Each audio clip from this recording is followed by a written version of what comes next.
All right, welcome back, everybody. Today we're going to do a fun show. We got a couple guests with us, and we're going to talk cryptids. Our group enjoys cryptids, and so we thought let's dedicate a whole show to them. Today we got David from Abnormal Voyages. David, how are you doing today? I am doing great. How about yourself? Oh, we're doing good. Thank you for joining us. Of course. Thanks for having me. Yeah. And then Brendan as well here joining us from Kansas. Brendan, how's the weather out there? Rainy. Did you ever get that 7 feet of snow yet? No, I'm still waiting for it. Hey, we actually got like 12 inches. I got my hopes up. We actually got some snow. They said maybe 3, and then we got 12, so I was excited. And then, as usual, we got me and Sam.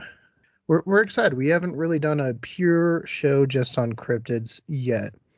Unfortunately, we had another guest, but they were unable to join us. So we'll do a second show, a follow-up show with cryptids as well. Let's go around. David, what was maybe the first cryptid you ever heard of? Oh,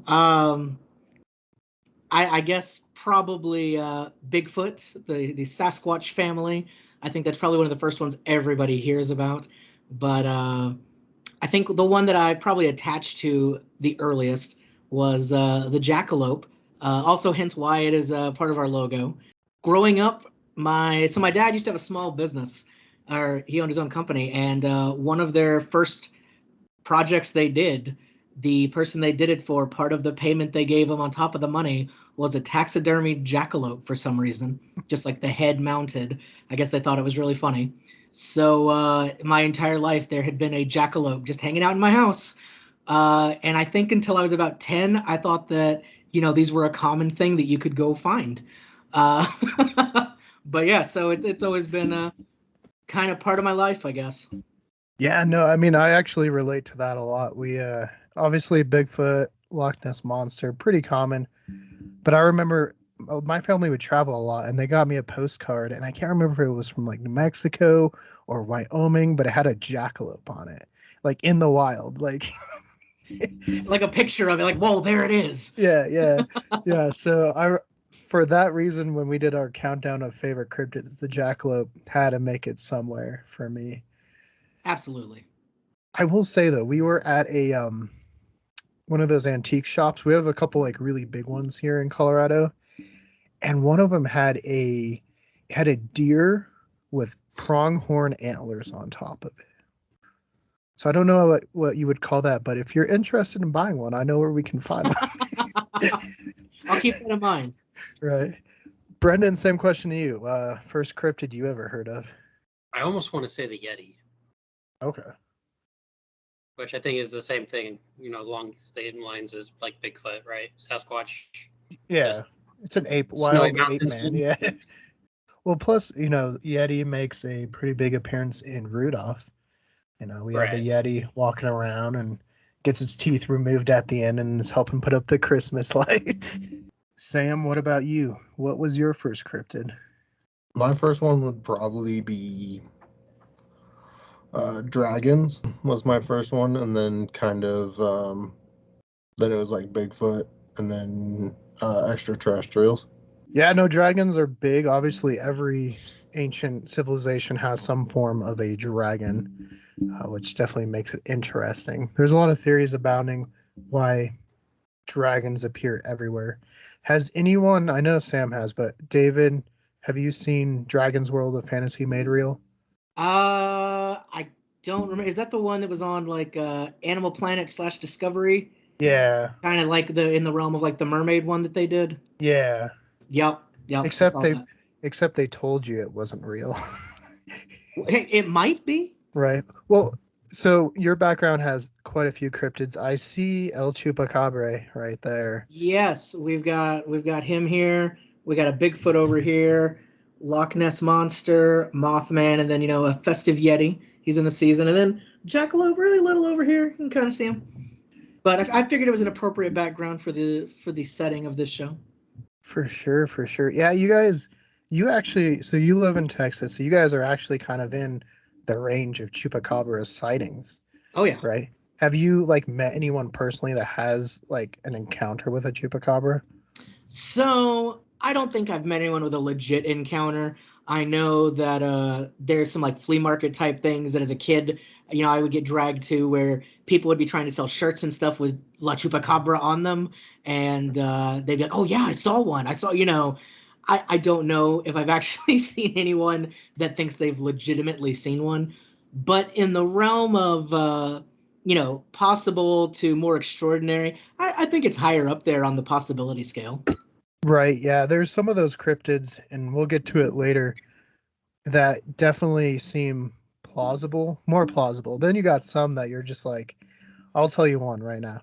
Colorado has this cryptid, and it's called the Slide Rock Bolter.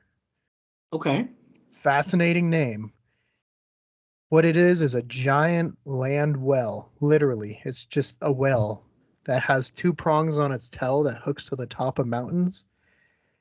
And when a tourist ventures into the mountains, it slides down and eats them. Oh yeah, no, that's real. I've seen that like tons of times. Yeah. Right. We had one in Montana. If you Well, saw it on the way up to the mountain, you had a terrible ski day, and on the way back, if you didn't see it on the way up but saw it on the way back, you had good luck for the week. That's fair. see, It was also made out of wood. it was made out of what? Wood. So it's like our trolls that are up in what is that?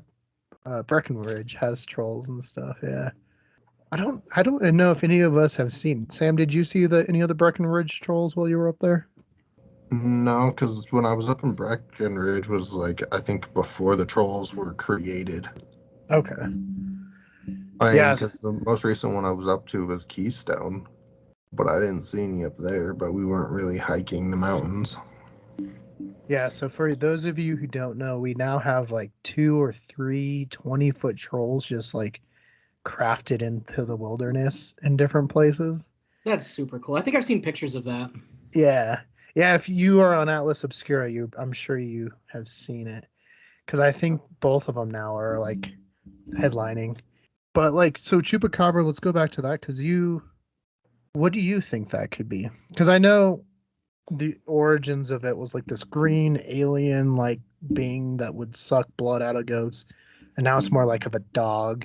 What is Yeah, your I idea? think like I was saying, those people selling those shirts when I was kids and stuff, it looked like a typical gray, but with like spikes. I think that was kind of just maybe it was just the X-Files era or something, but everybody was like, yeah, that's an alien. But I do think now more people commonly think of it kind of like this, kind of like a messed up Chihuahua looking thing, I think. Uh, a little bigger. But I think it would be probably more dog-ish, especially if it is out there and people haven't, been spotting it all over. If it could be, misconstrued as something that they would understand, like a coyote or something, I think it has a much better shot of, getting by without having alarms raised all the time. Right, definitely a canine could go under the radar, especially at nighttime. Yeah. You just see a dark outline and you're like, ah, it looks like a dog.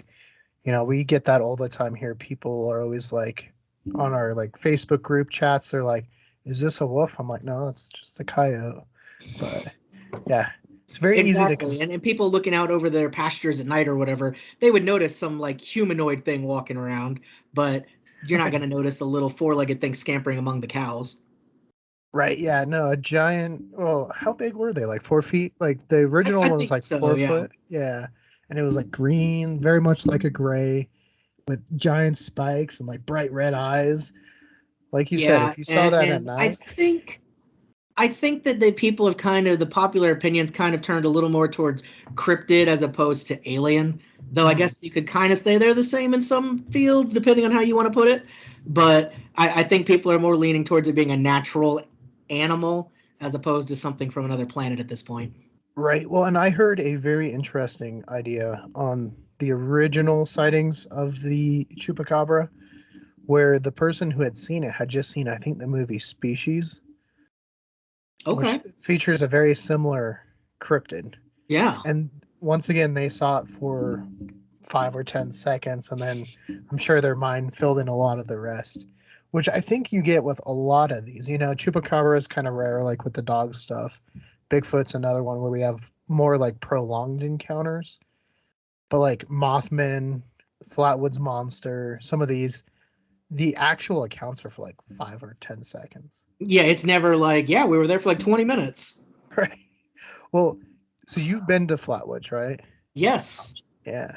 Well, and so you've been in the museum, you've seen the cool little statue, but have you gone into depth about like the actual story behind the encounter?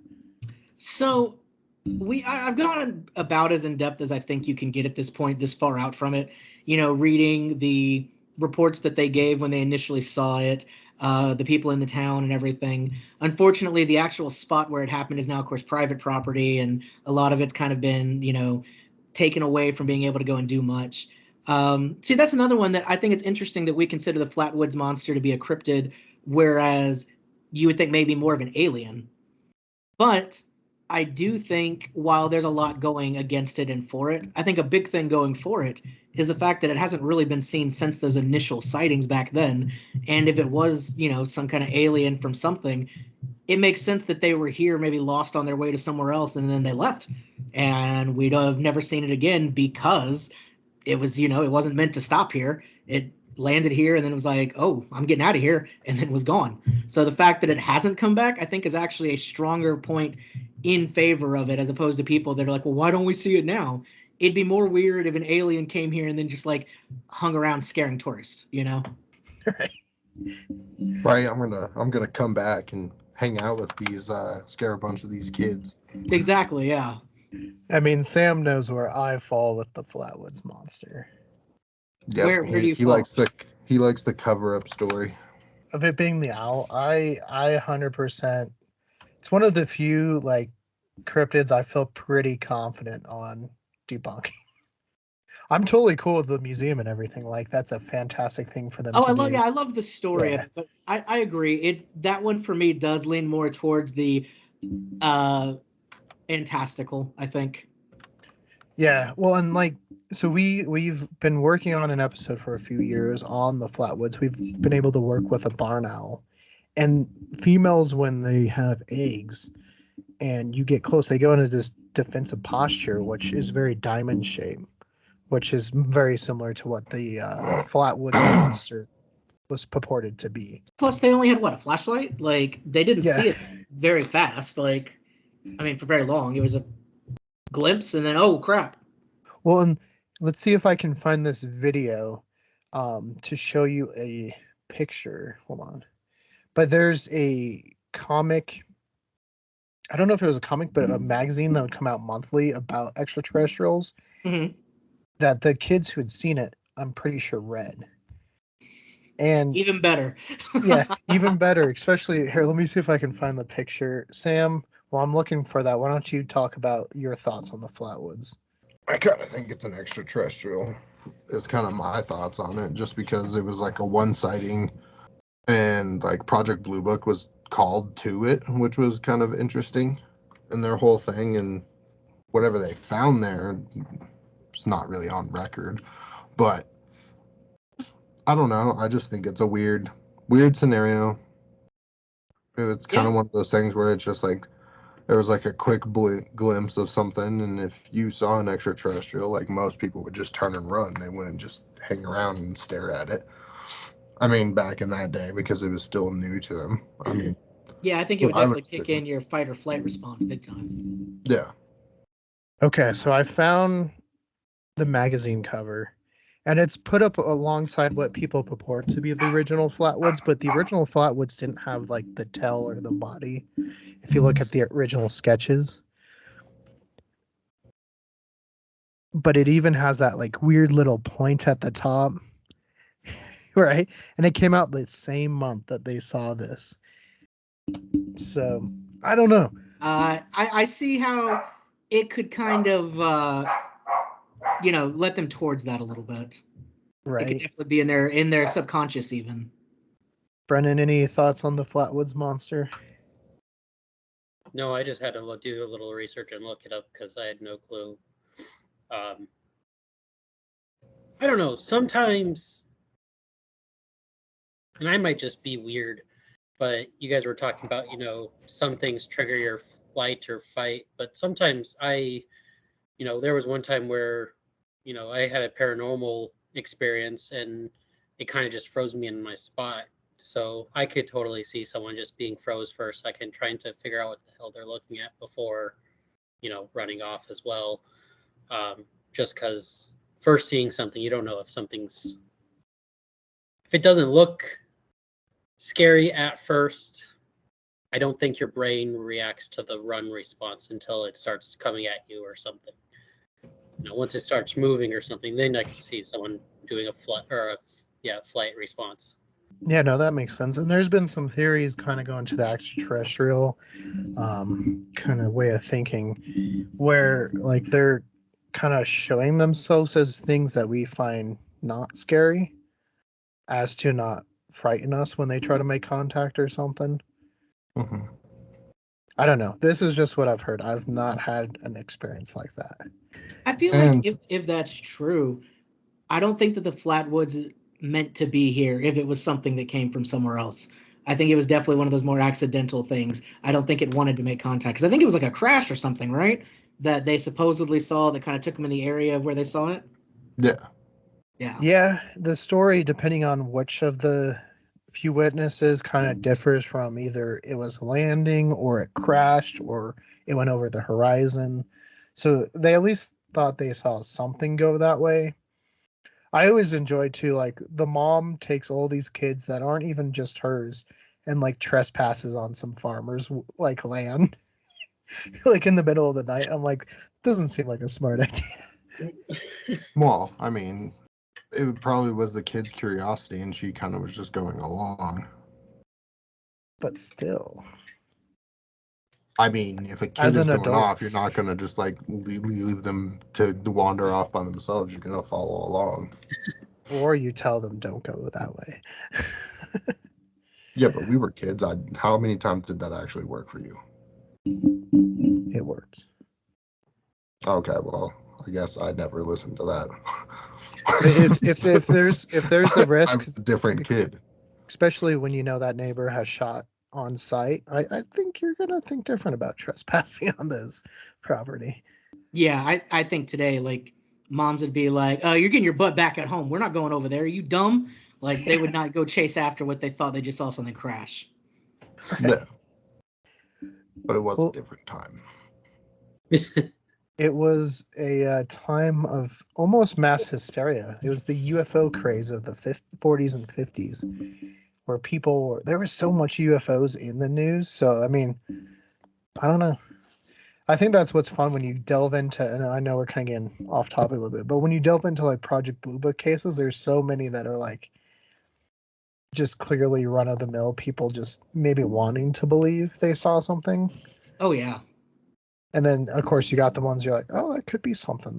Yeah, the power of suggestion is huge when it comes to stuff like this. Mm-hmm. Well, we asked what everyone's like first cryptid was, but what is your guys' favorite? Like, David, is the jackalope your favorite still, or do you have a different favorite? Oh no, it's definitely still my favorite after all these years. I think it's just so ingrained. But I think Mothman's probably a close secondish. Brenden, what about you? I don't know. I like Nessie. I think Nessie's a good one. I would say dragons, but I mean, I would love if a dragon was real. Always my favorite books and stuff, but I'm not sure if those are more mythical or cryptid or what the difference is. So Well, Africa has quite a bit of dragon cryptids, so I mean that could count still. Sam, what about you? I would still go with dragons, Bigfoot, and Yetis, and giants would probably be the next ones up, the runners up. Yeah, giants are interesting. David, any thoughts on giants? I know down in the south and some of the places you've traveled. I don't know if you've gone to any of the places, but I know they have a lot of stories of giants. Yeah, nowhere in particular have we gone that's really focused on it, but I personally, I think looking at like the historical things all over the world, like it's kind of like with dragons and such, every culture has these stories of something that we would consider giants now. I almost feel like it's unrealistic that there wasn't at some point something like that. It may not be exactly the ones that we see in like modern day fantasy and things like that, but I think there was definitely, abnormally large people that like 10-foot range, probably super strong. And I don't know if it's just because kind of like how there used to be, a lot more giant creatures out there, giant plants, the super faunas and things. Why not a superhuman of sorts? Why does the atmosphere not also affect maybe how some people were born, depending on that climate where they are? It kind of makes sense that it would lend itself to bigger people. Right. Well, and then there's Robert Wadlow, who was like nearly 9 foot, right? Yeah, I mean, yeah, and we know he existed. Like he's Right. not that far off from what we consider being a giant. So I fully think there was. I don't know if there's any or many left now. Maybe in some of those secluded areas that we just haven't really explored. But full-heartedly think that it definitely was a thing. Brendan, you've seen Robert Wadlow's shoe in Seattle, or at least I know it was there. We looked at it. I don't remember if you remember it, but what are your thoughts on giants? I don't know. Hey, I mean, that's a good answer sometimes. I don't. Um, they weren't really one of my like interests ever. I think it'd be cool to, if they did exist, or to know how. Just because as you get taller, giants are tall as buildings and stuff. So how well can they breathe up there and stuff? It'd be interesting. Right, a little Attack on Titan there, right? I mean, I know the body starts to break down when it starts to get bigger. I mean, Robert Wadlow died of a simple like infection in his ankle, I think it was, like something around his foot. Like Yeah. something that if any of us got, we'd be fine like a day or two later, and it ended up taking him out. Well, that's same with like Andre the Giant, who is significantly smaller, but still a really big human. Yeah. But his life as he got older, they don't live for very long. My uncle actually had a friend um, who was like near 7 foot tall, and he didn't live very long. It's just something about the body can't handle the stresses, which I think would make it interesting. Like, what adaptations would a giant have to exist? To have like a long life, yeah. Yeah. Yeah, because you have to have somewhat of a decent life at that size, especially if you're a human. I mean, at some point you got to think about as a cryptid hunter, right? You got to think population, like how are they going to recreate and make more young, and how long does that take? And so if you're dying younger and younger, that just doesn't really Doesn't give sway you as much well. time to have the children and raise them or anything, so you're gonna die out. Yeah. Well, I mean, I guess that could be a reason why maybe there isn't any left if they were real, right? Just kind of faded. Let's see. Sam, you brought up giants originally. Like, what about giants interest you? I don't know. Just we've came across like large bones, and then there's also just been like there was that one dude that was on TikTok that was just riding with his buddy on like a job and saw something like walking up a mountain that was like far too large for it to like be a human because like it was really far away. And then he ended up like going up that mountain, and then there was black vehicles waiting for him at the bottom of it, and then he eventually just disappeared. So there's just things about it, like there's even videos of things in like China of like giant things moving trees, or trees just like shifting, like a T-Rex was walking through it essentially. But like there's just weird videos that it's just like that's interesting and strange, but like again, with nowadays, like it could just be faked and a bunch of that stuff. But that one TikToker was just a really strange one because like he just saw it and was just like, "What the hell is that?" Right. Well, I mean, talking about faking cryptids, because that has been something that has been done for a long, long time. It actually surprisingly was easier to fake it back in the day. Like the Kasai Rex, one cryptid I know we're gonna cover at some point, which was what it sounds like. It was just a T-Rex, but in Africa.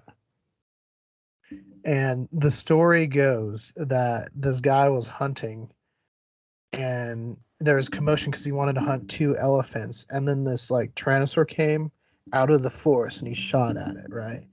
It goes, runs away. The next day he's out looking for the elephants again, and he sees a rhino, and it just like rips a chunk out of the rhino, just a complete chunk out, and he shoots at it, and he goes and or it goes swims into the water, and that's kind of it. Well, he got pictures of the thing, but I'll show it to you guys first, and then I will show you what it was superimposed. But all right, look, that's the actual picture, purported picture of it ripping the hump off of the rhinoceros. So let's see. It's definitely kind of hard to see it through the camera. Just didn't tell you Very, that. very interesting there. I can just see if I Yeah, up. I could kind of tell what it was, but it was definitely kind of hard to see it because it was all Like- Western style picture taken. Oh my god, it is so funny. It is. It's pretty funny. It reminds me of the old like Godzilla movies and like the claymation dinosaur movies. That's what it looks like. Right. Well, I'm trying to find if I have a picture of it. Because there's a model of an Allosaurus at the American Museum of Natural History that's actually bent over in this pose. It's even better. I'm I trying to love it. find it, but it's based off of the skeleton there. Okay, like it's hunched over to yeah. Yeah, yeah. So there's a funnier picture of the Kasai Rex, which is just a water monitor that they've superimposed on a rhinoceros. I forget if this was like in the 30s and 40s, but all the guy did was just print out a picture, paste it, and then copy it. That's amazing. Right. Well, that shows you. I mean, we talked about Nessie a little bit earlier with the surgeon's photo. For how long did that go on until the kids were like, yeah, no, he just carved up some wood and put it on a toy submarine? Some people still think that that's a legit one, and that's just the cover up by saying it was the hoax. See, I think Nessie could be real. I don't know if I believe it would be a plesiosaur though. Yeah, I don't know. I'm not sure it's anything. It might be related to, but I don't know if it's anything that we'd actually found, especially if it's still alive now. Right. Like maybe eels, sturgeon, something like that. Just some Mhm. weird animal, like kind of looks like that. I don't know. Water is one thing, but like Bigfoot is interesting because Brennan brought it up. Yeti, you talked about Bigfoot. You go to Florida, they got the skunk ape.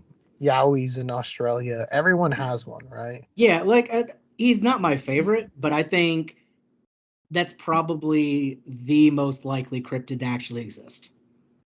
Right, because it's not fantastical. It's just a giant ape, right? Especially like just driving around, like you take road trips when you're out in the country and stuff. You see all this wood. It is very plausible to believe that there's something out there we haven't found, and there's so many sightings of them. Like you said with the skunk ape when we were down in the Everglades, I 1,000% believe there could be something roaming around in there that we haven't seen yet. Or if you look at the Himalayas, like the Yeti, there are so few people out there. Totally believe that there's some kind of ape that just happened to adapt really well to that environment and basically never encounters people, so it lives freely.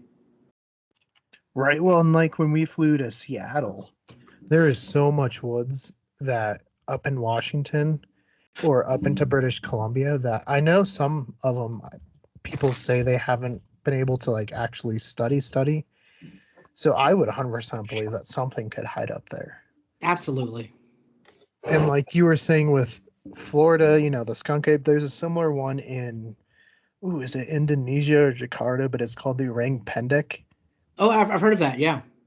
And that one is another one. It's like a Bigfoot type creature, but this one is a orangutan, which is like 4 foot tall.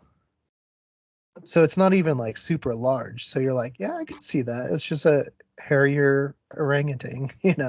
Yeah, it's just a slightly different ape. Right. Yeah. Brendan, what draws you to like the Yeti? Is it because they are the logo of the Colorado Avalanche? No, I think it's kind of what you said. It was in. I remember in a lot of cartoon shows and stuff. not just Rudolph, but I think he takes part in, Monsters Inc., which I watched a lot as a kid, or Very Odd Parents. I think there's a couple episodes with one in it, and so I just remember seeing him as a kid. So there's a lot of Bigfoot or Sasquatch here in Kansas, though, which is kind of interesting. I mean, we have that picture by the Oasis there in Colby, but I haven't looked a whole lot into like why we have the statues around, but there is quite a few. Well, yeah, and I think Kansas maybe isn't what people would think of for a Bigfoot, right? There's a lot of corn and grass, but you guys do have some wetlands, like in some nature preserves, right? Mm-hmm. Because I remember, where's that one that we were going to go to? We didn't end up going to it, but It's kind of by Sharon Springs, but I think you're talking about Monument Rocks or okay. Little Jerusalem.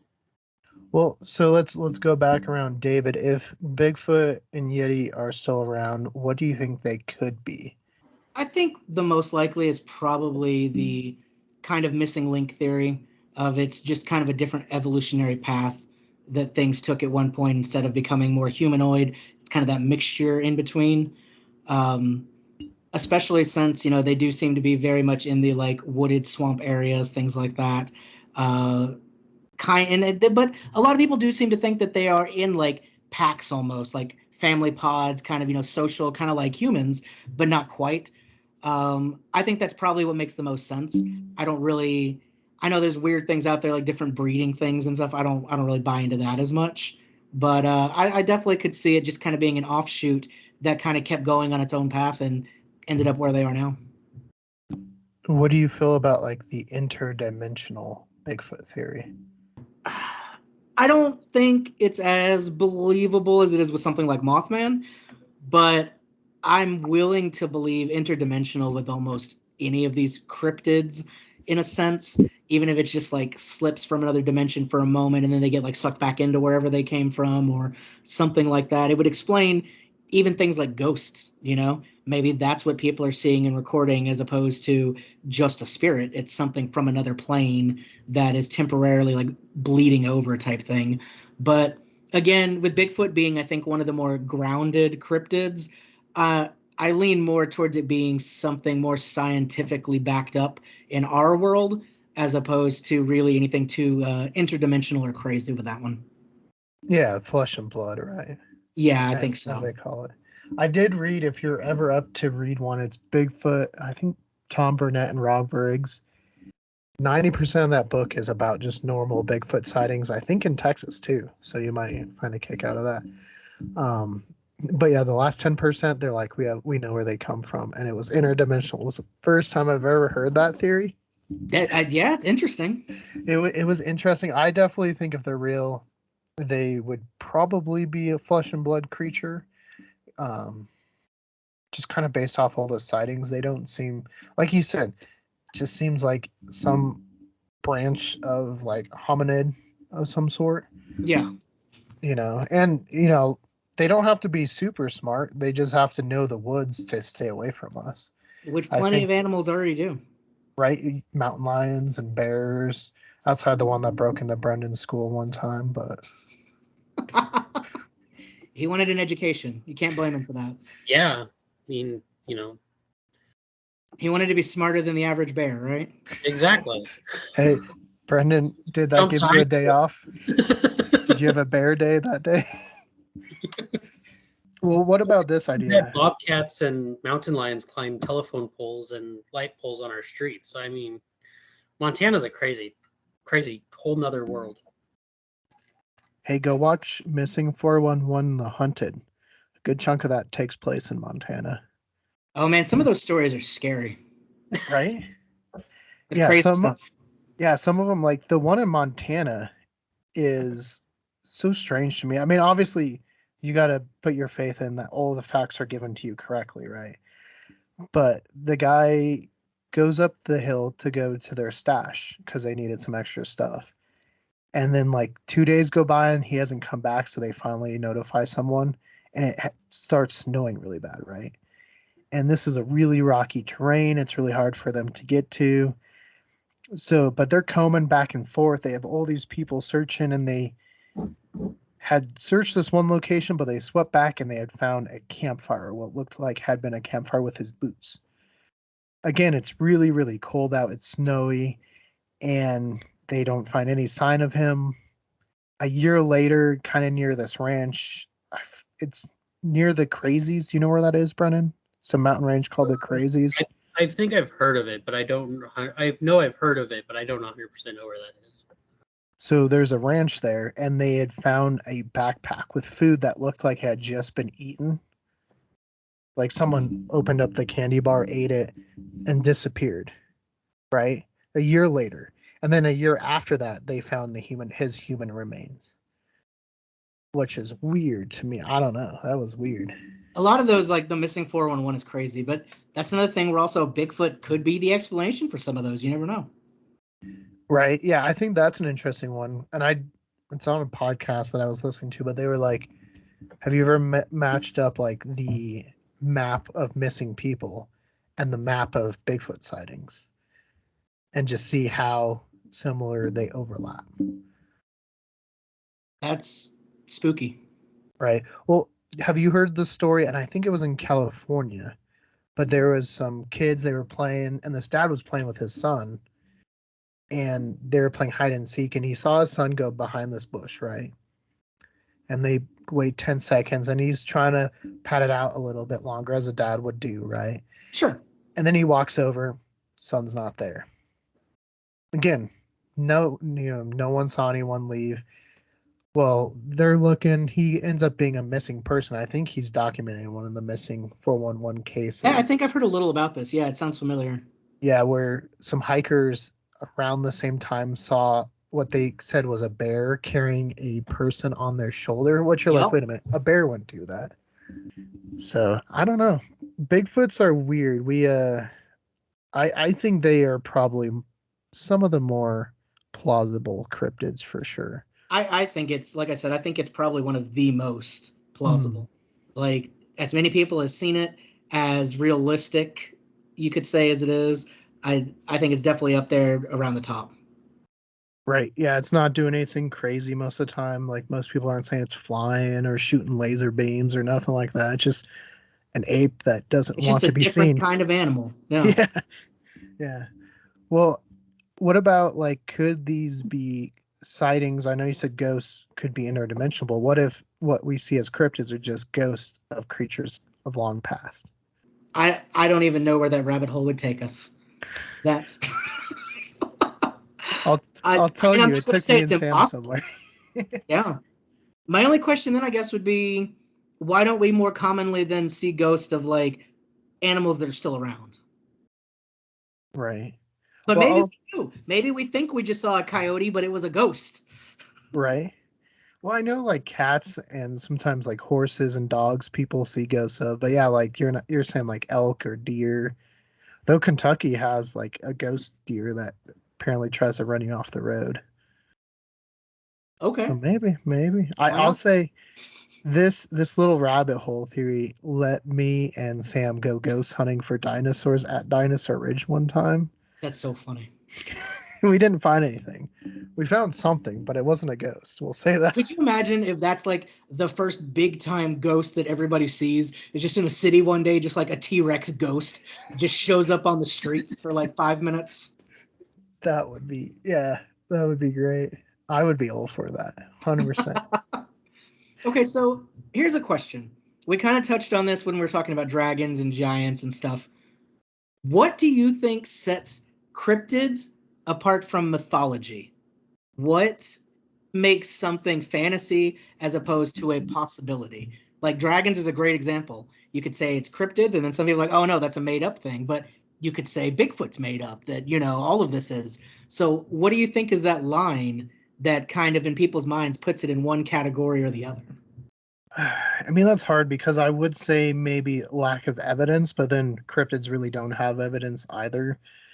But I would say more from the mythological stuff, it comes from just stories and stuff from ancient times that were clearly written as fiction, where people I know some people are like really big on certain ancient stories not being fiction but being truth, which I was kind of referencing Atlantis, I guess. There, I was like, I'm gonna make some people Oh, mad I if thought I you were don't. talking about the Bible. So I was gonna say, Well, yeah, the that's Bible why I has said giants in it. no. That's why I said it because I was like, people are gonna think I'm talking about the Bible, and I was like, no, I was trying to say Atlantis. No, you're right. Like the Bible has some interesting animals in it for sure, and there's ghosts in the Bible, like multiple and ghosts. aliens. Well, there You can could be interpret it that way. aliens. Yeah, yeah. Aliens are more interpreted that way. But like ghosts, they say ghost. Like the word ghost is first brought up in the Bible. So that's an interesting. No, I think a lot of the mythology is like any animal that came from like the Roman mythology or the Greek mythology or Chinese mythology, where people just think of them more as just stories. Cryptids, I think, are more of a modern thing. So anything 1600s, no, maybe 1700s on, we'll That people say. claim to have seen, as opposed to here's a Yeah, story for entertainment. yeah, yeah. Where it was first, like, of course, like a lot of these cryptids have movies and books written about them, but most of the time they were seen first, and then all the stuff came after.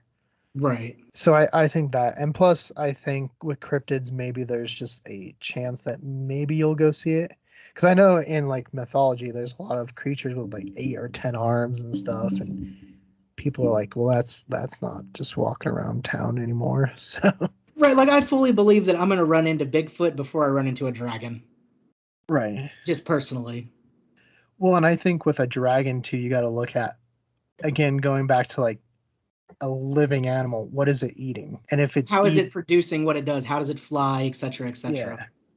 Which, hey, that documentary made a pretty good argument on how Oh a yeah. real dragon could be, but still, kind of like we'll go into one thing. So there's a real animal, Ototus megalodon, that has now become both real and a cryptid. Because a lot of people are claiming to see megalodons or black demon sharks or the submarine in Africa is this like giant shark. But for megalodon to exist, we would have to see it, like signs of it. You know, we wouldn't just see it every once in a while. Like these They'd be sharks, eating so much. right? Well, these sharks are seen in warm coastal waters, you know, where also we like to hang out as humans, right? And Right. like you said, they're eating whales and mammals, and we would see bodies just floating around, and teeth, and boats would be getting attacked and stuff like that. What is your thoughts on that whole aspect? Because I know you like mythology. No, I love mythology, but that's kind of why I wanted to bring it up because, I remember, I believe you, Keegan, and I watched a few documentaries on dragons and stuff when we were neighbors or when you were on your other house. And, I've always been fascinated by dragons, but I mean, you're right, they are in a lot of cultures and they're, portrayed in different ways of a lot of different things. So, but that's kind of why I was just wondering because, I mean, kind of like what we said about Nessie. Nessie could be just a water dinosaur of her last kind, and so that's kind of why I wanted to know what is. I mean, obviously, the Hydra is a crypt or a mythological creature, not a cryptid, and so I mean, that's kind of why I just wanted to know what the difference was because I didn't want to sound crazy by saying I want dragons to be real. Except for I do, because I would love to that, but I mean, Sam definitely seconds you there. I mean, dragons are one of the few ones that, like Keegan said earlier, they're talked about in every single culture that didn't even have contact with each other at that point, and there's still all these stories where they're very similar things. So, is it really that hard to believe that maybe something like a dragon did and maybe does exist? it's Right. I think the flying part makes it more unbelievable. True, but it's only because we haven't seen anything else like that. And they could not have been as like large as they are portrayed in movies. They could be more of like the wyvern or drake size, where they're like a lot smaller. Absolutely. And I'm then they could have still been a kind of a rare thing. So the people that did see one talked about it. And then just through people sharing the stories, it got out of control. You know, we common day, like, hey, I caught a fish that was this big, that kind of thing. Easy. I mean, you're kind of talking about what my family did earlier tonight, enjoying a game of telephone, and just changing up the story a little bit to either make it more dramatic or sound better for them. Exactly. Especially back then. Like, if you killed something the size of like a small dog that flew at you and, was really mean, you might make it sound a little more brave than that, Be like, hey, that thing was an asshole. It was 10 feet. I killed, Right. Well, I wanted to. So the largest thing that we know of that we have a record of flying was Hatzegopteryx. Its estimated weight is 550 pounds. So massive for us, but at the same time, I think what we think of dragons would definitely outweigh that. But then you'd have to think, what is? I think that's why cryptids are interesting, because then there's like the engineering, like how does that work? How would a real dragon be flying and creating fire and all that? I mean, if we're talking about something, let's say 500 pounds is the cap. If it was somewhat similar to those, flying dinosaurs where the bones were hollow, kind of like birds or lesser, like I could definitely see a decent sized lizard making it to, under that 500 pounds easy. You could still probably be the size of like a car. Right. I mean, Hatzegopteryx was pretty big. Quetzalcoatlus, a little bit bigger, about the height of a giraffe. So yeah, still, I mean, still just imagine big. a giraffe flying. That'd be terrifying. Just kicking at you. All right. So that's going to be our cryptid. We're going to start a story about the flying giraffe. David, you got to report it, and then Brenden will report it in Kansas, and then me and Sam will report it, and it'll become a big thing. We just like sprinkle it in, just be like, by the way, so we heard about We were just walking down the street, and this deer was walking there, and then bam, bam, bam, just got beat up by this giraffe. And it's exclusively from Kansas. Yes, but it flies. It has a big range. It goes from Kansas to Texas to New Mexico, Colorado, Wyoming, back. It just keeps We're going to going see it in Roswell in June. I actually heard that Frank L. Baum set Wizard of Oz in Kansas because originally that tornado was caused by this giraffe. That was one of its abilities, but they thought it was too fantastical and took it out. But, he's been around for quite a while. He's got to read between the lines. This is why we named a whole toy store after it. That's right, Toys R Us. He actually had a near-death experience with one of these, and he lived and was like, you know what? I got to teach people to enjoy life more. Let's make toys for kids. Yeah. Man, I didn't know what to do with my life. And this giraffe flew down. I jumped down, and looking in my face was a children's toy, and I knew. So, Sam, you on board with us starting our own cryptid, the giraffe? Sure. It's not like, are we going to do like a religious thing, like the flying spaghetti monster? No, we just got to put it out there. We'll put it in some forums and like see how quickly it takes for it to be like picked up on. For it to get its own page on, like, what is that cryptid Wikipedia? The cryptid wiki? Yeah. Oh man, just have the flying giraffe of Kansas. Well, David, oh wait, you go ahead. No, you go first. I was gonna say, speaking of flying, what do you guys think about Mothman? All right, this is kind of weird because that was my question. My question was going to be, David, you've been to Point Pleasant. All right, so we're on the same wavelength. That's good. Hail the giraffe.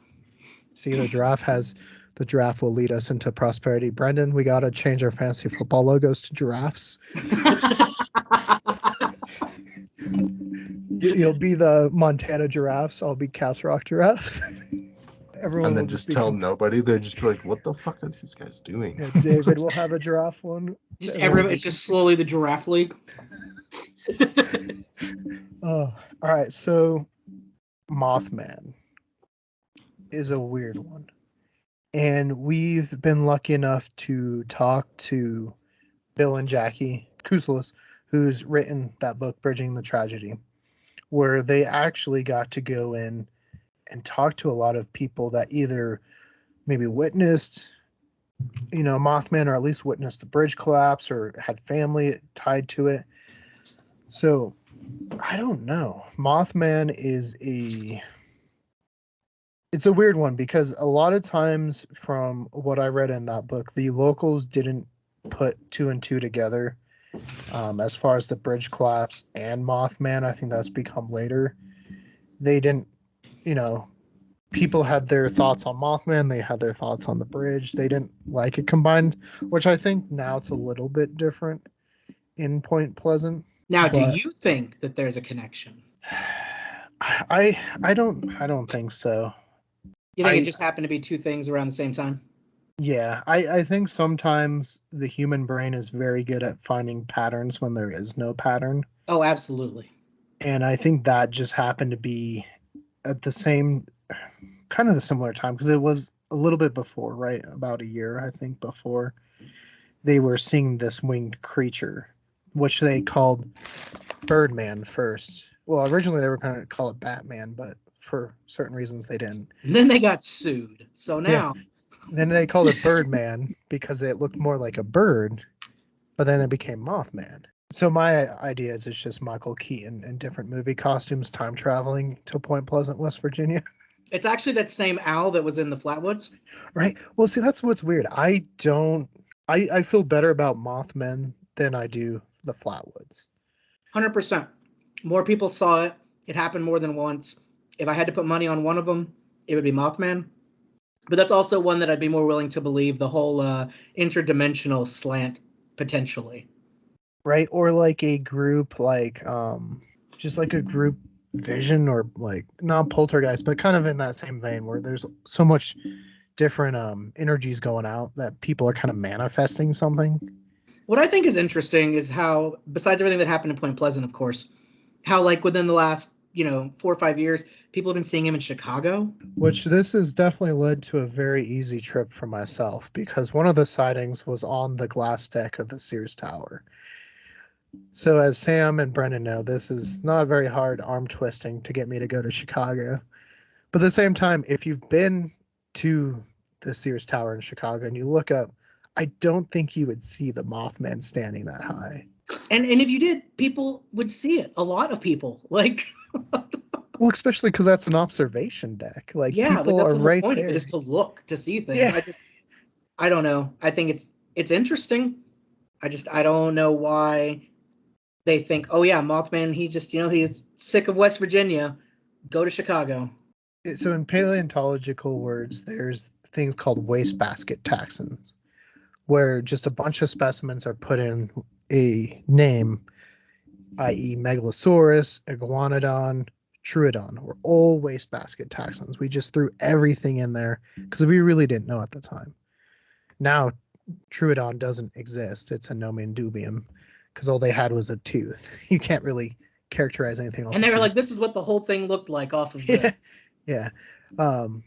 So I think Mothman, in a way, has become a cryptid wastebasket taxon, where any flying cryptid is just thrown in there. Anything flying in dark, they're going to be like, oh, that was Mothman. It was Mothman because Mothman has this mythology almost around it. Like I know we're trying to differentiate, but it does have a mythology and this lore, which is weird because the Jersey Devil came first. And yet that's not nearly as popular. Probably, though, because it's specifically Jersey. So I have a feeling that people, if it's not in that area, they don't want to jump to that. Mothman, even though it was just West Virginia, it doesn't have the, the name part where they're like, no, it can't leave there. Whereas other people are like, oh, we named it Jersey. It can't leave. It's got to stay there now. Right. Well, plus I think a lot of people now see the Jersey Devil as being a bat that had stowed away on some of these ships going around New Jersey. Let me see if I can find the bat because its head looks very similar to the Jersey Devil. By the way, so I thought this was a good snack for the show. Mythical creature cookies. Oh, nice. Are they shaped like mythical creatures? The lake monsters taste delicious. They're really awesome. Good. What the hell? Why are you showing us a picture of yourself? What's going on? That's me in the morning before I put my makeup on. 100%. That does look, though, like I could totally see somebody being like, oh, that's the Jersey Devil. Right. Well, and those were purportedly, like, there was reports of those being stowed away on some of these ships. Okay, so I could see like, just a couple of those getting out and scaring the hell out of people. Right, and then it explains why we don't find like bodies and stuff like that because then you're looking for like this giant hoofed creature and exactly. Yeah. And that would explain why it has the weird feature all the time of, oh, it's the head of a camel. Like, why? Why would that be a thing? But no, that picture, I get it. I get it. Well, and I think how people describe cryptids can lead to different things in the mind. And this is something we always do when we do our presentations at places. We talk about cryptids at some point. And I'm like, okay, imagine this creature. It has the head of a deer, but it stands upright like a human. It's really kind of buff. Um, Sometimes it'll hop, and some of them have two heads, one on the stomach. It's a real cryptid sighting. But you know what it turned out to be? What? A kangaroo. This is how people described kangaroos. That's word I for word love how that. Yeah, people. because you would have the little baby in this. That's funny. Yeah. And so that's again why I like cryptids is because there's something. Usually, I think there's something that caused that sighting, right? But what caused it? There's a cryptid that, or is it a cryptid? Was it real? Was it just a juvenile golden eagle? But it's the Stellar's. Uh, I think it's Stellar's eagle or the Seattle Washington eagle, something like that. It's supposed to be a really big eagle, but it was only ever sighted once. So again, like, why are some of these or Stellar's? Oh, what is that? Stellar's sea dog or something? But yeah, I Well, think that's a great example of what you were talking about. That just because we think something sounds fantastical and weird now doesn't mean it's not an animal that 50 years from now everybody's going to be familiar with. Like, I don't think we can say that we have discovered everything out there on the earth yet. yeah, no, I agree there, and I think that's where I think our hubris, right, where people are like, "No, we Absolutely. discovered everything out there," and that's why I love the paranormal and all this stuff because I think there's still a lot for us to find. For I sure. I There's so do. much out there. Hmm. Well, what about like woolly mammoths living up in like northern Canada? Not now, but there was reports like late 1600s that people are running into like these weird elephants. I could see it. And also, what do you think about them trying to bring it back? Where they're doing the whole Jurassic Park type thing, I think in Russia. Ooh, I am on board for this. Yes. Yeah, no, the bringing back of like the mammoth I know is one which isn't too hard because we do have DNA luckily because there's pretty well preserved ones up in Russia. Right, and it's not so long ago that the DNA is like unusable. Yeah, and we still have pretty close relatives in the Asian elephant where we can make that happen. Something extremely close, I think. Yeah. Yeah. Well, and they're talking the same thing with like the thylacine, Man, I'd say do it for everything they can. right? Yeah, Why I not? especially like the thylacine we hunted to extinction.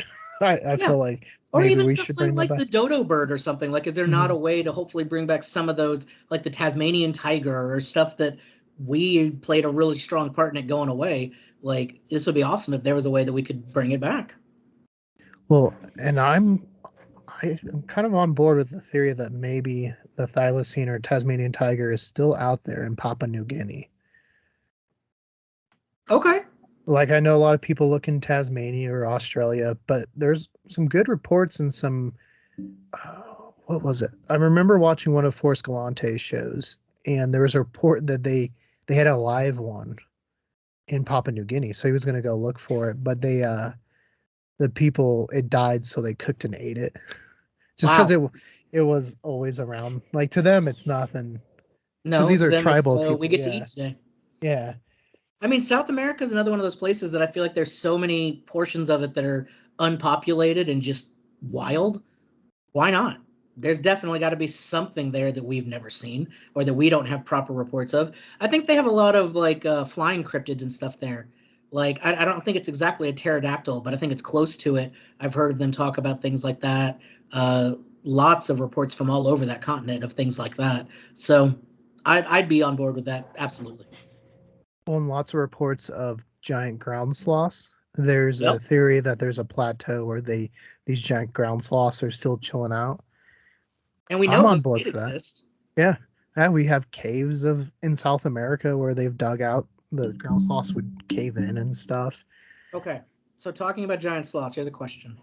This kind of goes back to what we were saying about dragons. You know how they're all over the place in like we've written about them. What do you guys think about the fact that every culture, somewhere in their writings, their drawings, their art, everybody has recorded giant snails, like people riding on them, pictures of them, you know, et cetera, all over the world with no contact. They're just there as like a common thing. Do you think that that used to be one of the super fauna? Why not? It's possible.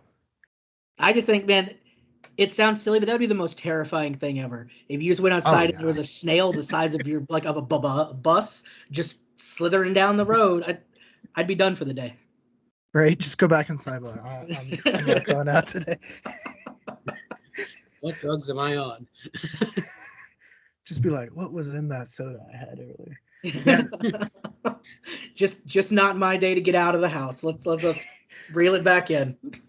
Yeah, see, my luck, I'd be like, all right, just give me a sign. Should I go out today? And you walk out. Nope. Just close the door. Yeah, no, I mean, we have giant, pretty much everything in the past. Not everything. Wells are bigger now. Right. You know, some creatures are bigger now than they were in the past, but you know, it's very possible, especially when everyone's writing about it. You feel like there's got to be something. Either that or their scaling was just way off. Yeah.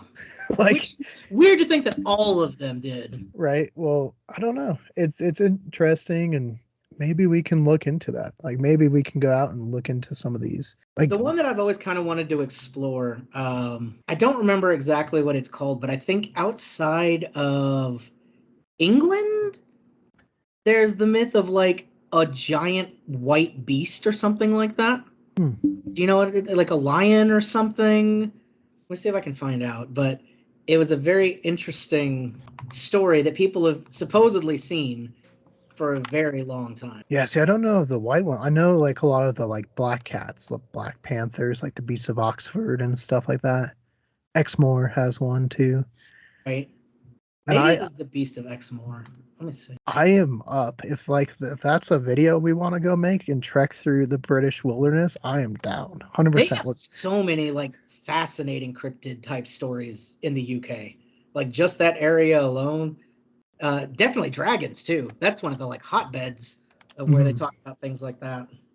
Lots of ghost stories too, for sure. Oh man, yes.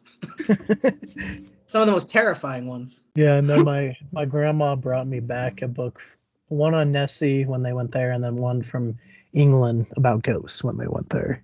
I don't know why I thought you were gonna say that your grandma brought you back a ghost from England. I was gonna be like, how did that work out? Just like, let me introduce them to you. Just in a jar. She was, oh, here you go. Here you go. Yeah, it's one of those like tic-tacky gifts where it's like, this is like a ghost in a jar. And they all have like different royalty names on them. Like, Yeah. this is Duke Edmington. Here you go. This is Richard V. You're like, really? He lives with you now. Yeah, no, the Beast of Exmoor, that I would be on board for. I think that's the one I was talking about. I know that they've seen it. Like so many people report it that they think it's a real thing. Just nobody quite has the proof yet. Right? There's lots of like really kind of Bigfoot-esque pictures where it's like shaky and grainy. Which again, guys, if you're watching this, I know it might be scary. Just please focus the camera a little bit better. Because I just realized. Is it the Beast of Bodminmore? That's the one That might I be see. it. But Lives I've noticed in Cornwall in the United Kingdom. I feel like Bigfoot isn't talked about nearly as much in the UK. Like I think some people do, but I don't think it's as much an English thing as here and other parts of the world. No, They have an owl, man.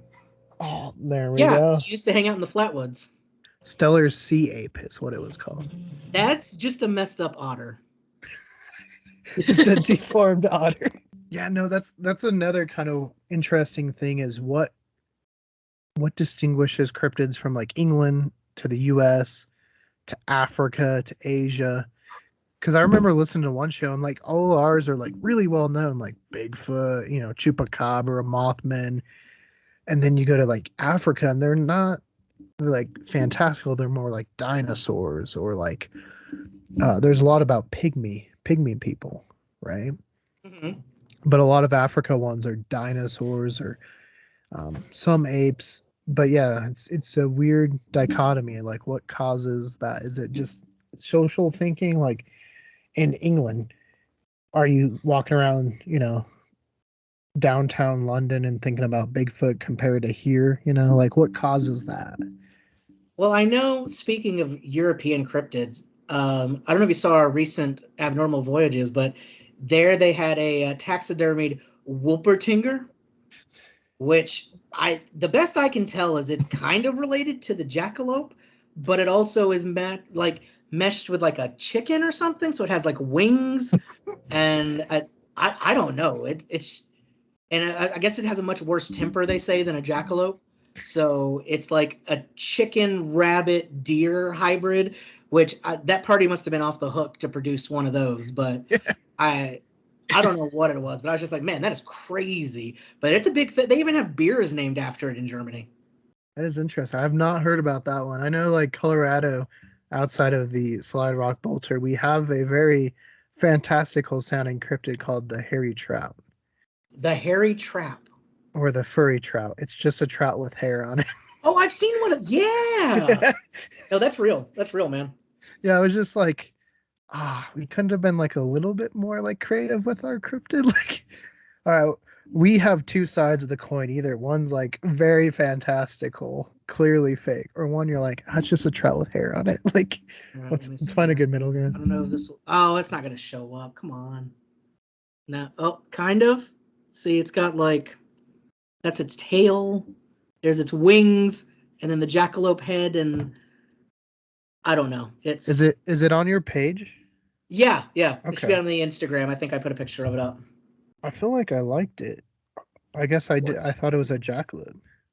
That's what I thought when I first saw it, and I was like, oh wait, no, it's got the butt of a chicken. Apparently, one of the cryptid for Yeah, see, that thing is crazy looking. Kansas is the portal to hell. That's a cryptid? How's that a Apparently. cryptid? It's like a living thing? It's the blob. I was looking up cryptids of Kansas, and it's one of them. That's who the pet you give apparently kids was you don't like very like much. the giant catfish that's 20 feet long. I believe that one I can understand, but the portal to hell apparently is a cryptid. There's the portal to hell in what, Stull, I think it is, in Yep, Kansas. that's exactly it. Yep. Yep. Well, when I hear Portal of Hill, I think Bobby Mackey's Music World. No, it's definitely the Hollywood sign. I don't believe that. I'll ask Jarrell. Be like, Jarrell, is that sign haunted? I mean, enough people have died there, from what I understand. I wouldn't doubt the sign being haunted. Right. Underground LSD lab. That's why it's fenced off now, right? People committing suicide off the letters. That and people damaging and graffitiing the letters. That's why we can't have anything nice. Right. I think somebody different owns each letter of the Hollywood sign. That's crazy. Really? Yeah. All it takes is one guy to get pissed off and be like, no, you're I'm Hollywood taking my now. O. I'm taking the D with me. That's why it's not Hollywood Land anymore. The LAND got pissed off. They took it out of there. Now it's just Hollywood. Hey, that's an interesting movie, though, if you haven't seen that one. Hollywood Land? Yeah. I don't know. I have to check it. I don't know if I've seen it or not. It's about the Superman actor that they say committed. The original Reeves, right? Yeah. I know a little about his story. It's sad. Right. Well, and that one kind of leans towards like he was murdered. I could see it. Right.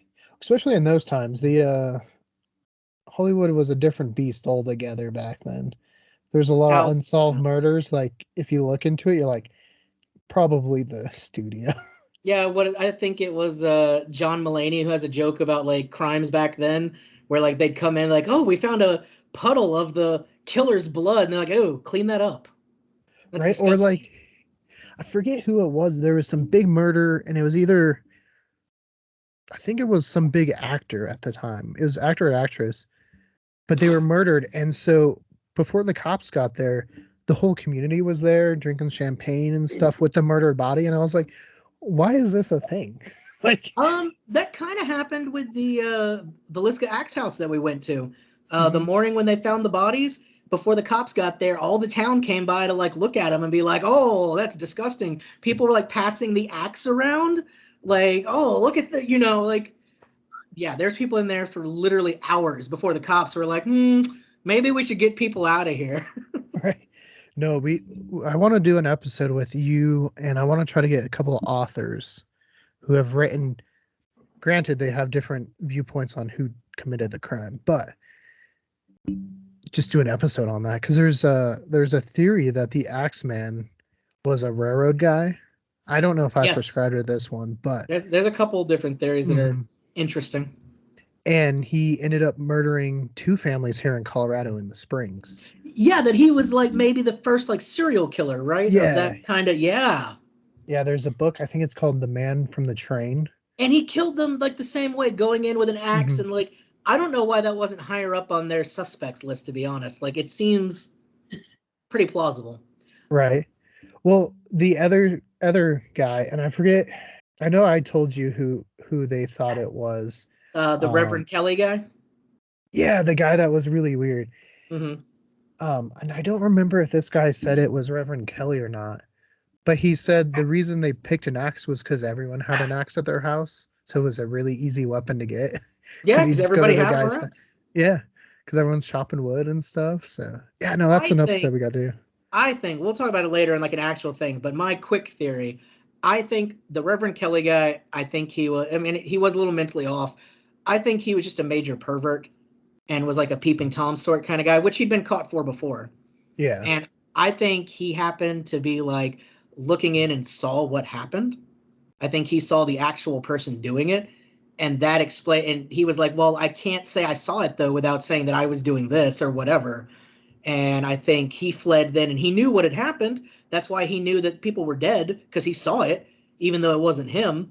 And then I think the guilt ate him up, and like his mental issues on top of that, he didn't know how to handle it. But I don't think it was him personally. Yeah, because isn't he the guy that on the train before it was announced, he told people that they had been Exactly. murdered. I think he saw something he wasn't supposed to and freaked out because he was doing the wrong thing to see it. And people were going to, there was too much about it that he was just like, I got to get out of town. And I think that's what got him. All right. So we should do a separate show because this opens up like the Jack the Ripper stuff. So much. All right. So we're going to do anyone listening, we will be doing that show. We'll have a whole host of guests. Let's talk cryptid movies though, David. Any cryptid movies that stick out to you? I mean, of course you have, the Mothman prophecies, even though that's not really much about Mothman, I would say, but that's probably the most famous cryptid movie. Like you could almost Legend say of Boggy Godzilla's Creek. a cryptid. Yeah, that's a good one. I know it seems like cryptids get kind of the short end of the stick when it comes to movies. They all seem to be like really bad B movies.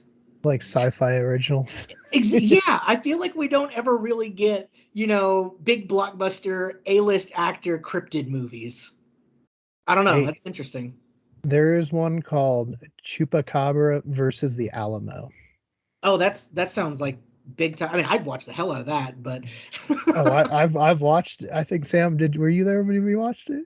Has Eric Estrada defending the Alamo?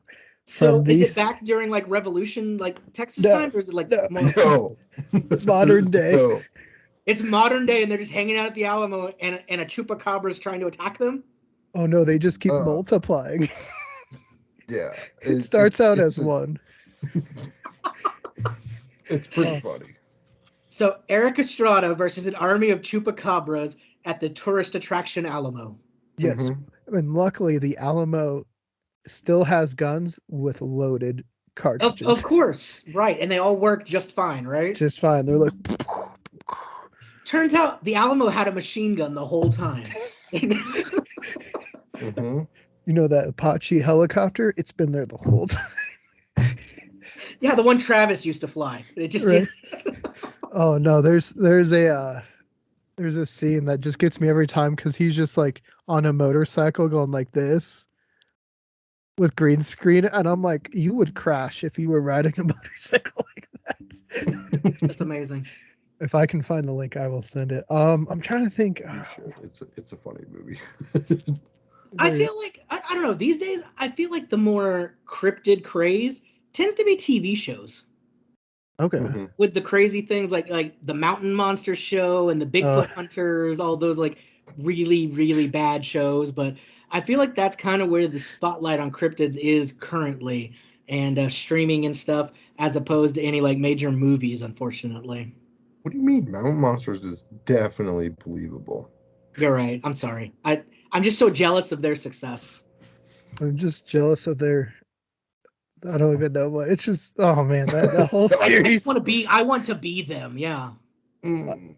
Their character arc where they go from like wanting to find Bigfoot to I want to fight Bigfoot.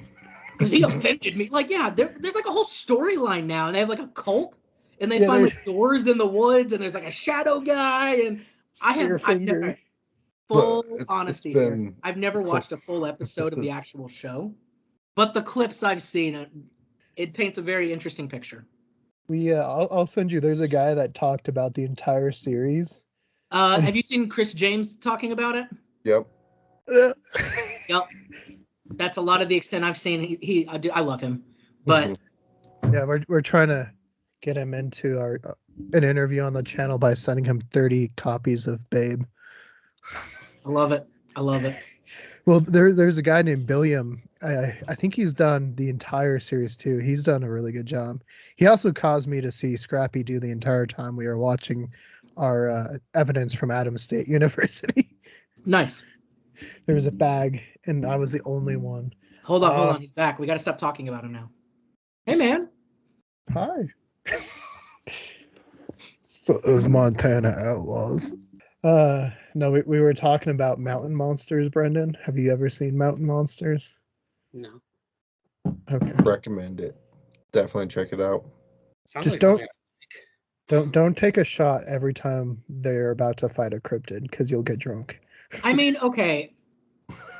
I want to say I believe it a little more percentage-wise than I do Ghost Adventures. So, See, I'm on the opposite side. dudes, Zach Baggins, I've heard. I'm not going into that, but that dude, I have heard so much about him.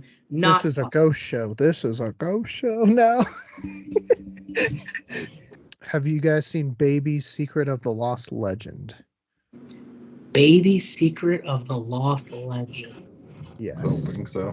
It's about a sauropod they find in Africa in the Congo. It's about a real cryptid called the Mekele Mbembe. Okay. So it's Is an it good? interest. It's interesting. It's interesting. It's not Tammy the T-Rex interesting, but it's interesting. Fair. I'm trying to think. Willow Creek's another one. It's a found footage Bigfoot one where the guy's trying to go back and find or recreate the original Patterson trek. That's then kind of cool.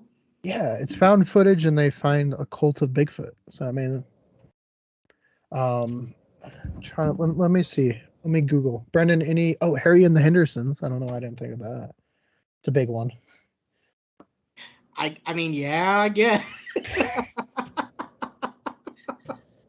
Cryptid movies. Brendan, any cryptid movies you know off of the top of your head? I remember. I don't remember what it's called, but there is one about Nessie where these two kids find her and try to like keep her as a pet or something and rescue her. Is it The Water Horse? Is it that could be it? I don't know. Legend of I the just Deep. remember watching it as a kid. Oh yeah, is that the one where they find like an egg and hatch it and all that? It's kind of Yeah, like Free Willy, but with a serpent instead of a whale. Yeah.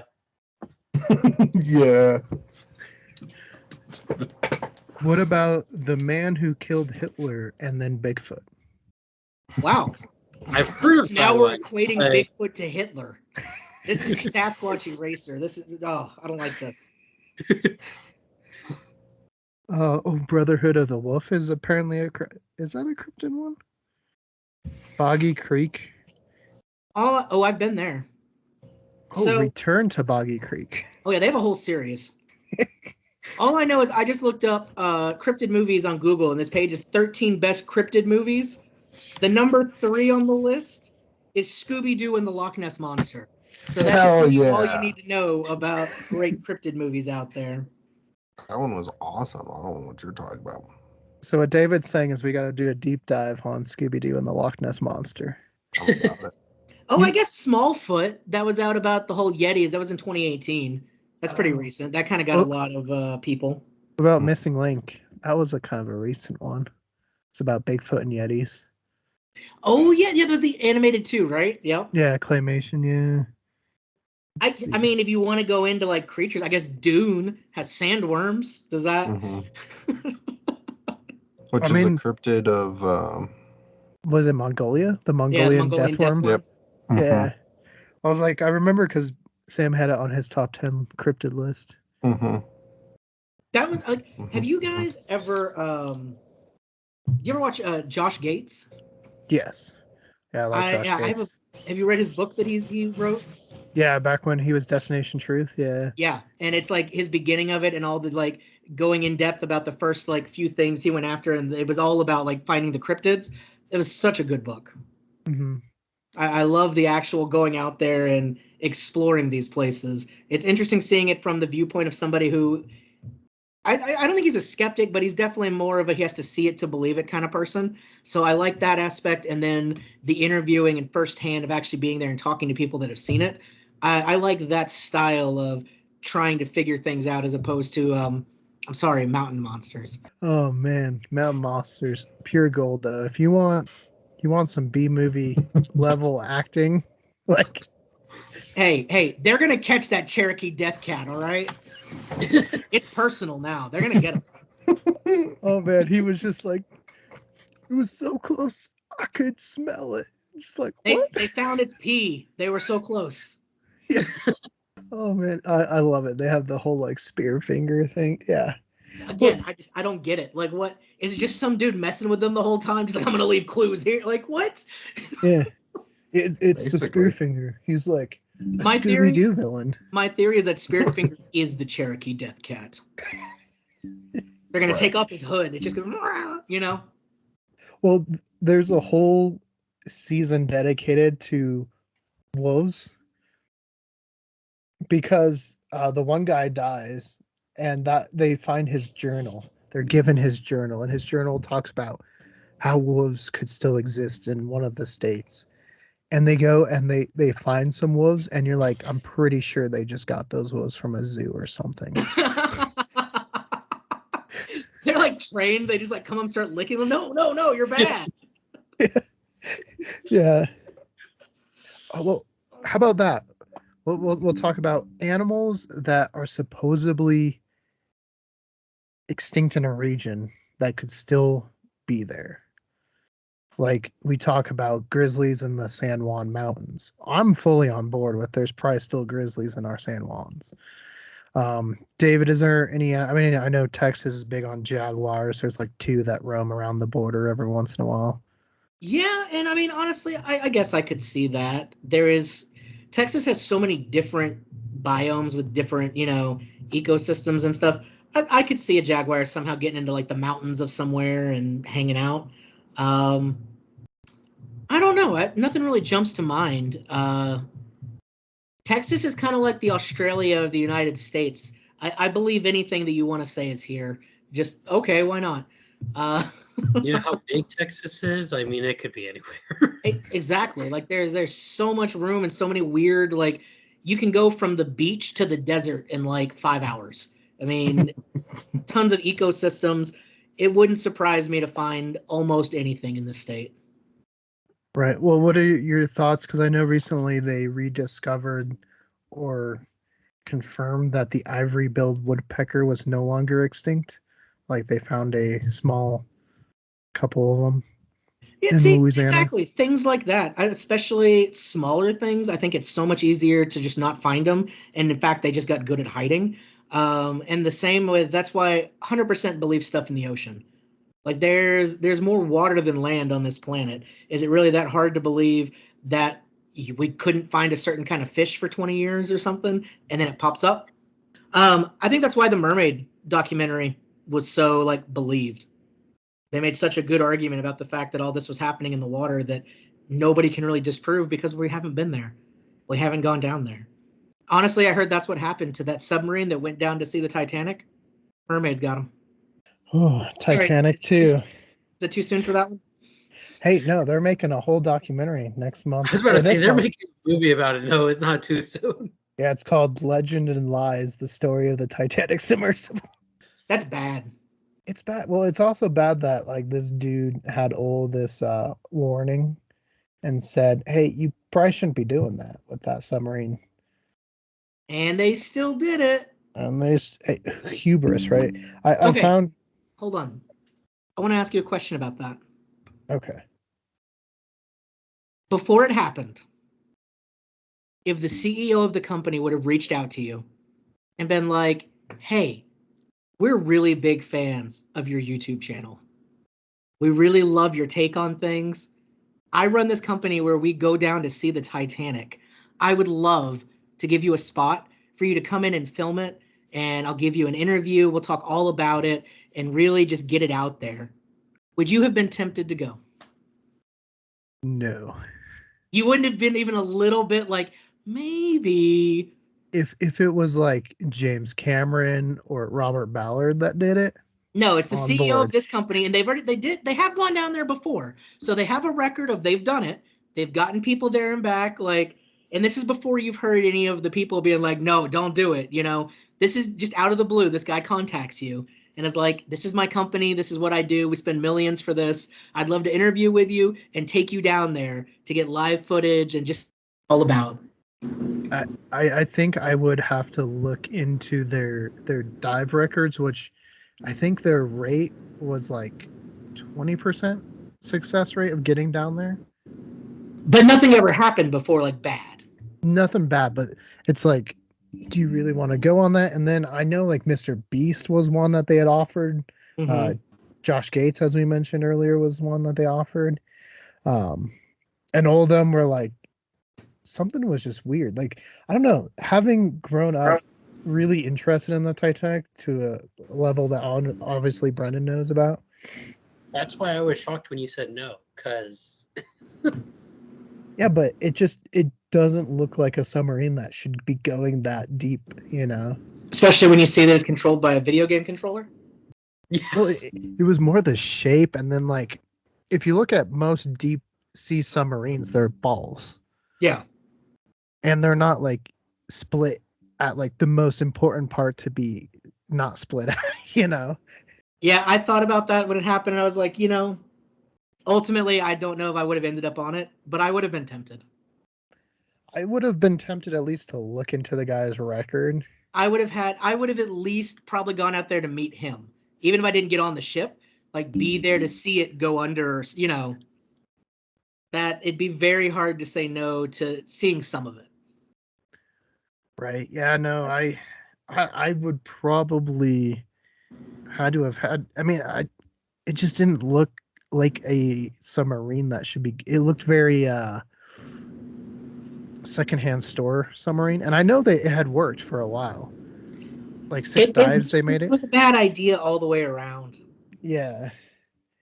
Should we be going to this giant, death site in a environment that wants to kill you all the time? I feel like the worst part of it is the fact that you didn't even get to see it through like a window. It was still just like a monitor.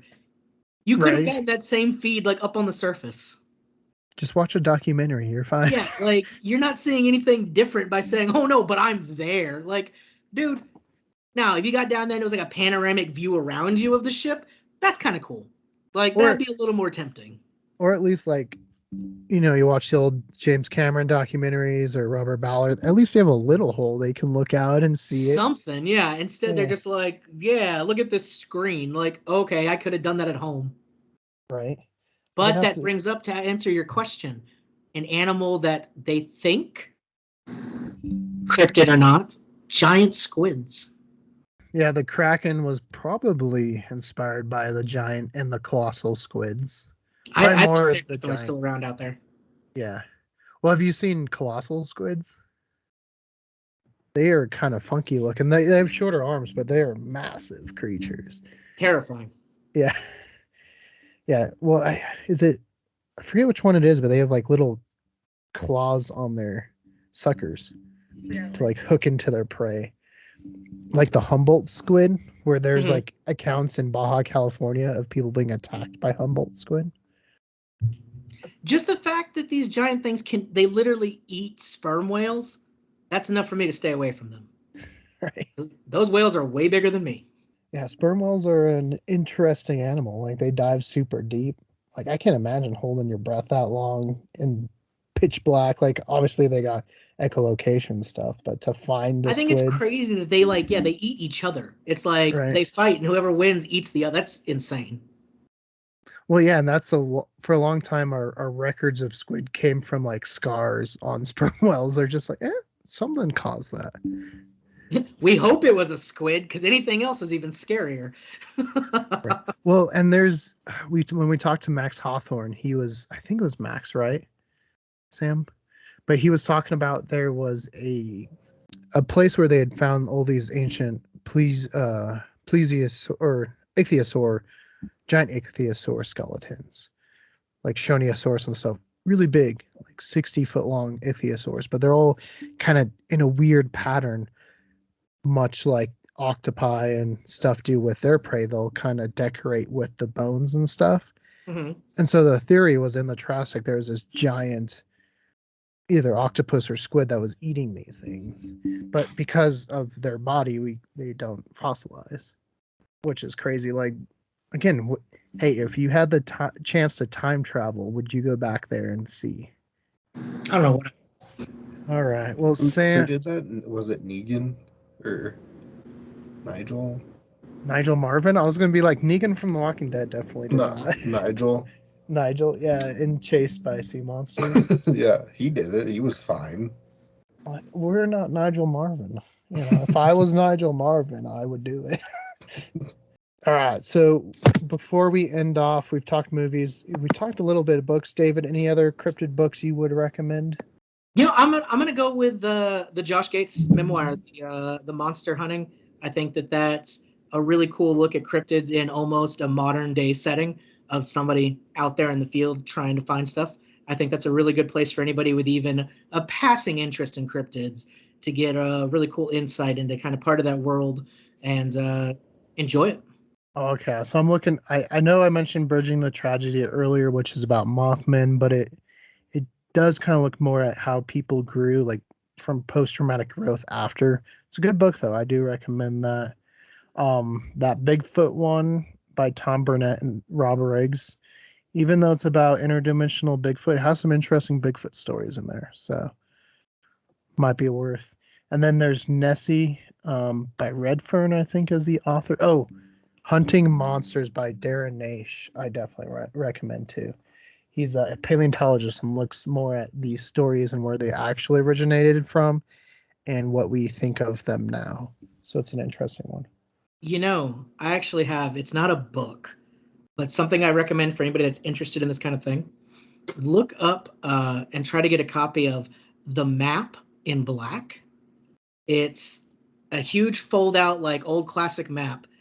It's of the United States, and everything on there is cryptid hotspots, alien landings, hauntings, etc., etc. It's basically a map of the country of those like unusual things or where there's like vortexes, just reports of things. It's something we check literally before we go to any state for the first time that we're going to go see stuff. We look at that just to see if there's anything of interest that pops up.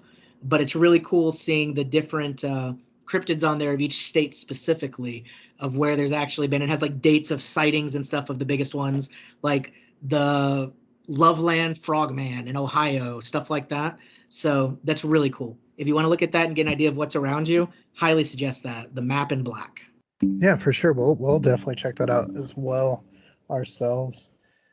Yeah, no, this has been fun. Like I said, we'll have to do a follow-up one, another cryptid one, but definitely a like I don't know what we'd consider that because I know I want to do an official Velisca axe murder one, but one Yeah. about maybe that and maybe a separate one about that and Jack the Ripper and stuff like that. Just maybe Murders. true crime, right? But for anyone looking to find some amazing and possibly abnormal voyages, where can they find those? They can find those at youtube.com/abnormal voyages. It's the exact same on all the socials. Check us out if you get a chance. A lot of good stuff coming out soon. Yeah, and being that I've watched your episodes, I can say I definitely recommend. So, anyone, Thank you. yeah, you're welcome. No, I liked it ever since we met you in Dallas. I said let's go look at it, and I watch it. Brendan watches them too. So, Brendan, where can people find you? On Instagram, I'm under, I think BM Carroll is my new one, and then I'm gonna try to. I really need to get back into photography. I miss it, and that one is BM Carroll, and then the letter P at the end. My name was too short, or I think you might be able to look it up under BMC Photography. But I'm going to try to get back into more photography, especially out here in Kansas. It's not as beautiful as my mountains in Montana, but I think there's plenty to do here, and I just need to get back into that mindset and get out of my own head. Sam, where can people find you? I heard you might be in Oh, Roswell in a couple months. Is this true? no, that is definitely not true. No, I will be in Roswell. You can check us out on Culz Paranormal Studios on YouTube, Facebook, Instagram, Twitter, TikTok. Yeah, that was a tease. I think this is the first time we are announcing it on YouTube, but we will be at the Roswell UFO/Comic-Con Festival late June.